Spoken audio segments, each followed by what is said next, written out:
Hey there, my name is Matthew Peters. I'm a trainer at Pragmatic Works, where we do all kinds of things from on-demand learning, virtual mentoring, hackathons, private trainings.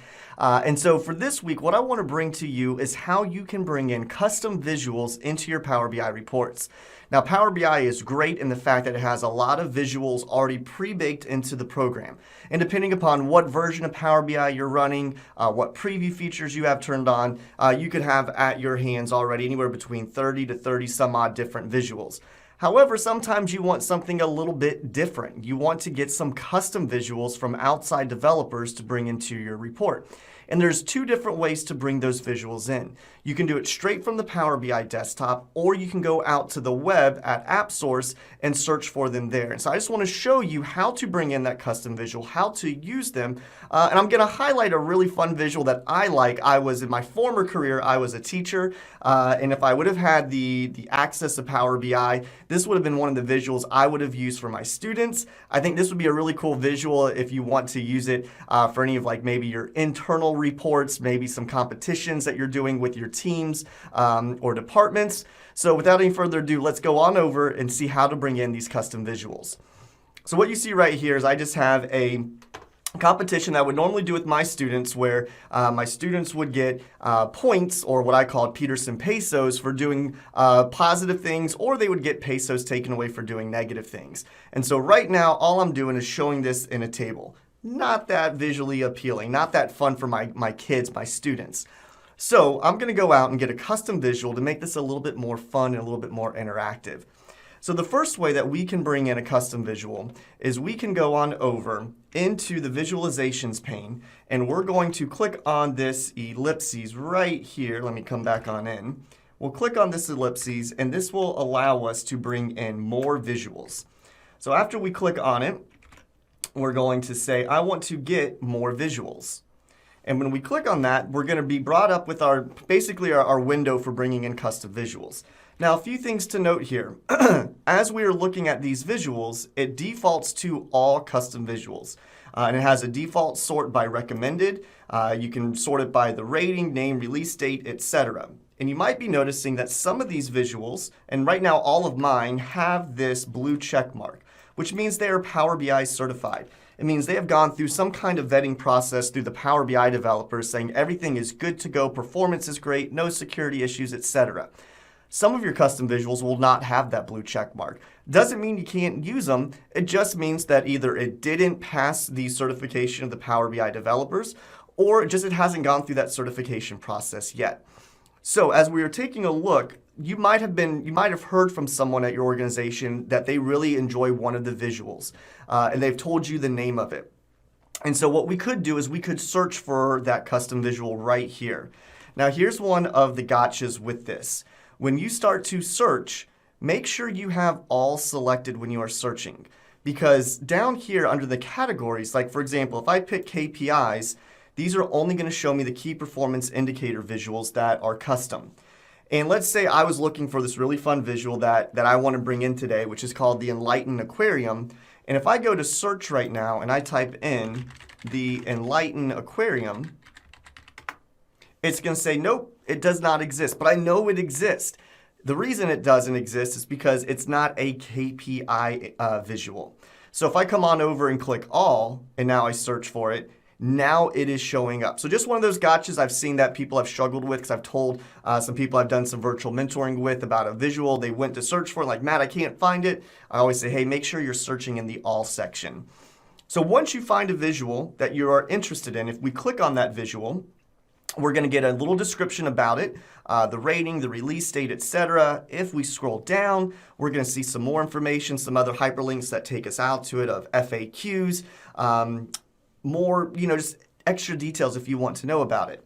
Now, this is one way of getting that custom visual, and I could simply click on Add, which I'm going to do at this point, and you're going to see it's as simple as that. This visual is now part of this report. Here it is. There is my fish aquarium that we're about to showcase here in a second. And just like with any other visual in Power BI, I simply click on it, start bringing in the data I want to see the visualization built on, and we're good to go. Now, the other way to bring in this visual is going through the website. So let me show you how we can get to that website.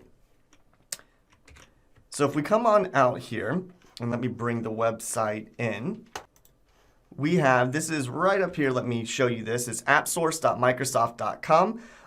One way that I normally will do this is I will just type into the Google search bar. I already have this bookmarked, but if I didn't have it bookmarked, I'd go to the Google search bar, say Power BI Custom Visual Marketplace, and this is the link that will pop up for me. And as you can see, there are 333 visuals currently as of today's recording, and this number continues to grow. And one of the nice benefits about doing it through here, if you find a visual that you really like, when you click on it, so let's say we wanted to bring in this word cloud, we're going to get a little bit more information than we did doing it through the Power BI desktop. Sometimes there'll be a video with it. As you can see down here, we've got some videos, more descriptions, more screenshots, even some, you can play with the custom visual right here as well. So this is the other way to bring it in. So if I'm like, you know what, I like it, I simply hit get it now. So I'm going to go get it now. We would have to sign in, which I'm not, so for brevity of this conversation, I'm not going to sign in. And you might be saying, okay, well, how do you now bring that into the report? Because in the desktop, you just hit that add button and it was right there. Well, if you've downloaded this from the web, when you go back into your report, when you hit this get more visuals, you're going to go import a visual from a file. And then you'll go to wherever you save that file, you'll click on it, you'll say open, and then it brings it in right here.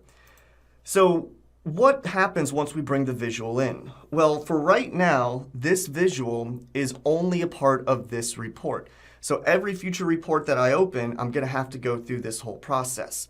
So once you find a visual you really enjoy and you like, you're like, I'm going to use that quite often, and you don't want to go through that whole process every time, what you'll do is you'll do a right click on the visual and you'll pin it to the Visualizations pane. And when you do that, instead of my visual being down here in this little separate section, it will put the visual in your pre-baked visuals, so to speak. So every future report that you open, every new report that you open, it will now be there.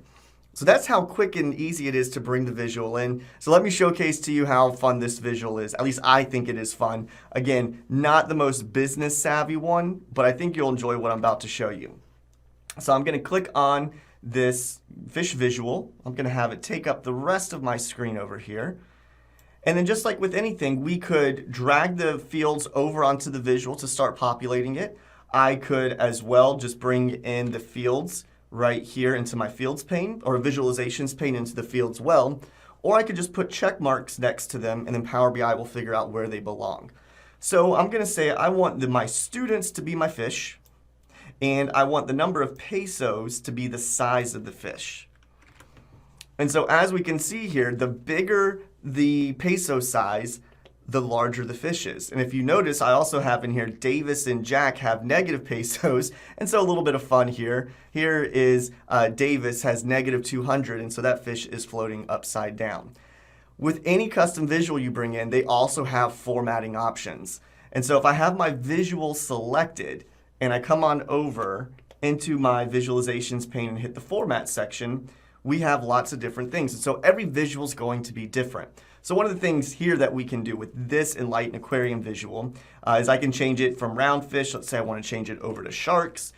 Now I have sharks. I can even bring in a second series as well. Every visual is going to be different. Now most visuals are free. However, some visuals you do have to pay some nominal fee in order to use it. Some visuals are free at first, but then if you want to get some of the extra features, that's when you have to pay that licensing fee. But this is how you go out, bring in custom visuals, add a little bit more pizzazz to your report. And so it's a fairly easy process. I hope you enjoyed how to learn how to bring in custom visuals into your report. If you like the Enlighten Aquarium, that's great. Again, it's just a lot of fun. My students would have really enjoyed it. Something we use here at Pragmatics with our team when we're valuing certain metrics and just having a little bit of competition within the organization. So please like, subscribe below. Let me know in the comments anything else that you would like more explanations on for the future, whether it be Power BI, Power Apps, Power Automate. We're always wanting to pump out content to you to make sure that we can give you as much information as needed to help you along whatever process you are trying to accomplish. I'll see you in the next video.